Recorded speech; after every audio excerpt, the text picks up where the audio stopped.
Sunday Painter. I want to introduce you to an artist you may have not heard of.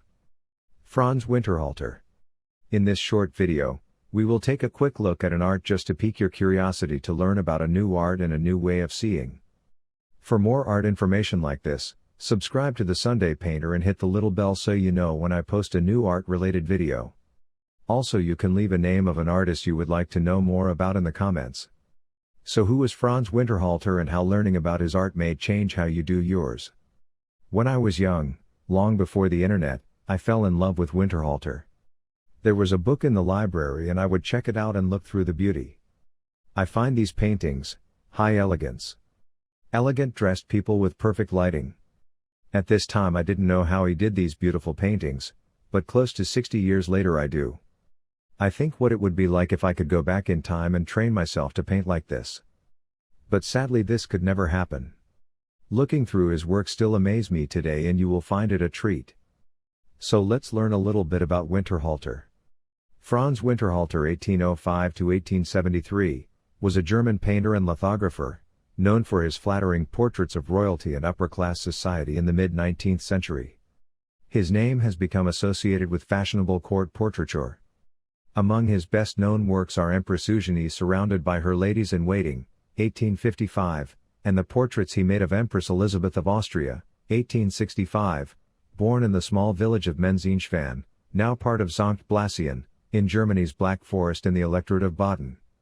He was the sixth child of Fidel Winterhalter, a farmer and resin producer in the village, and his wife Eva Meyer, a member of a long-established Menzenschwan family.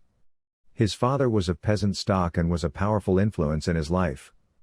Of the 8 brothers and sisters, only 4 survived infancy. Throughout his life he remained very close to his family, in particular to his brother Hermann, who was also a painter. After attending school at a Benedictine monastery in St. Blasien, in 1818 at the age of 13 to study drawing and engraving. In 1823, at the age of 18, he went to Munich, sponsored by the industrialist Baron von Eitel. In 1825, he was granted a stipend by Ludwig I, Grand Duke of Baden, and began a course of study at the Academy of Arts in Munich with Peter von Cornelius, whose academic methods made him uncomfortable. Winterhalter found a more congenial mentor in the fashionable portraitist Joseph Karl Steiler. During this time, he supported himself working as a lithographer. Lithography originally used an image drawn with oil, fat, or wax onto the surface of a smooth, level lithographic limestone plate. The stone was then treated with a mixture of acid and gum arabic, etching the portions of the stone that were not protected by the grease-based image. When the stone was subsequently moistened, these etched areas retained water. An oil-based ink could then be applied and would be repelled by the water, sticking only to the original drawing. The ink would finally be transferred to a blank paper sheet, producing a printed page. Winterhalter entered court circles when in 1828 he became drawing master to Sophie Margravine of Baden, at Karlsruhe. His opportunity to establish himself beyond southern Germany came in 1832 when he was able to travel to Italy, with the support of Grand Duke Leopold of Baden. In Rome he composed romantic genre scenes in the manner of Louis Leopold Robert and attached himself to the circle of the director of the French Academy, Horace Vernet. On his return to Karlsruhe he painted portraits of the Grand Duke Leopold of Baden and his wife, and was appointed painter to the Grand Ducal Court. In Paris, Winterhalter quickly became fashionable.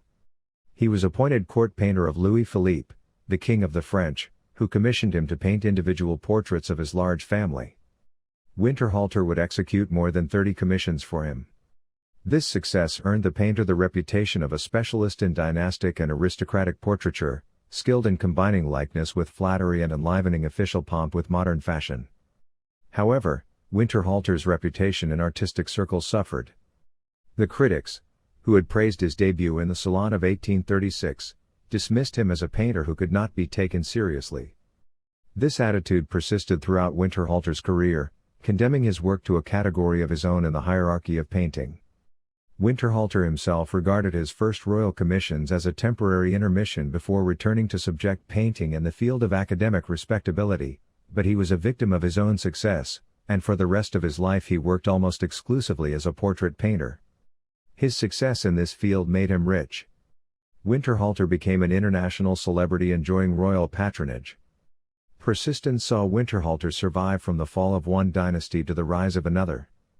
Paris remained his home until a couple of years before his death. In the same year, his marriage proposal was rejected, and Winterhalter remained a bachelor committed to his work. After the accession of Napoleon III, his popularity grew. From then on, under the Second Empire, Winterhalter became the chief portraitist of the imperial family and court of France.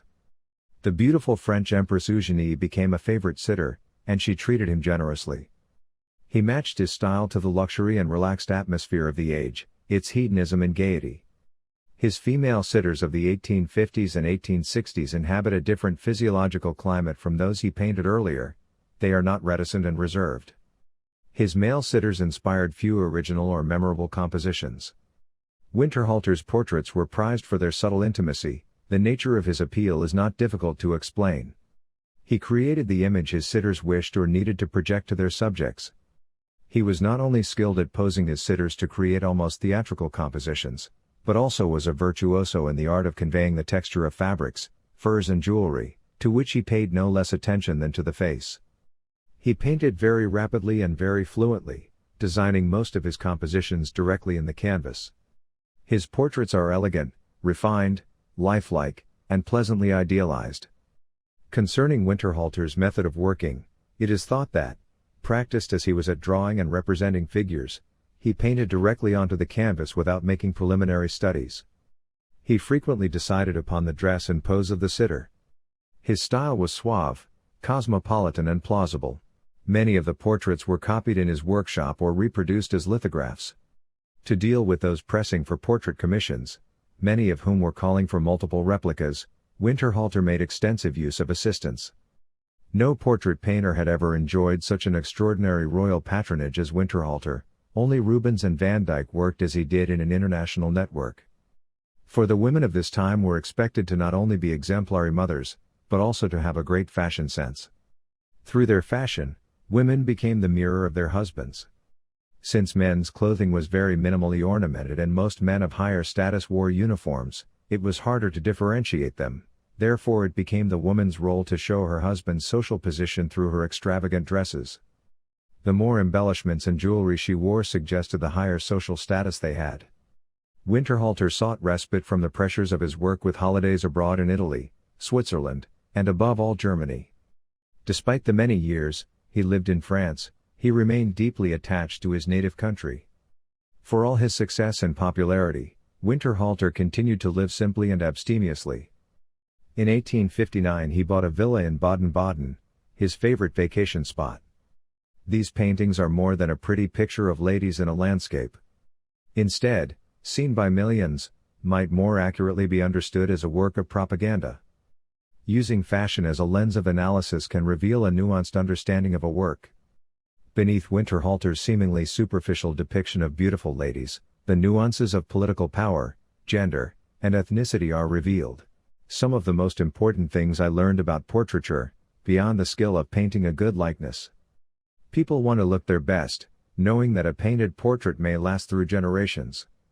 If they are a little heavy or have a small blemish, a great artist knows how to correct these to get the best of a sitter. Most men portraits may differ a little. When doing a man you must find out how he sees himself. He may feel he's smarter or more powerful than others as an example, and he wants people to see the same thing. Women will tell you sometimes what they don't like about themselves even if you don't see it. This is what made Winterhalter rich and famous. Looking beyond the flaws if any. In the last years of his life the artist painted very little. He died in the summer of 1873 in Frankfurt, catching typhus. Hope you enjoyed this short documentary. There is always more to Winterhalter, and I hope this sparks your curiosity. For more art video and related art subjects, subscribe to my channel. Also don't forget to look outstanding and get your quality custom distressed artist tees. The link is in the description below. Don't miss out.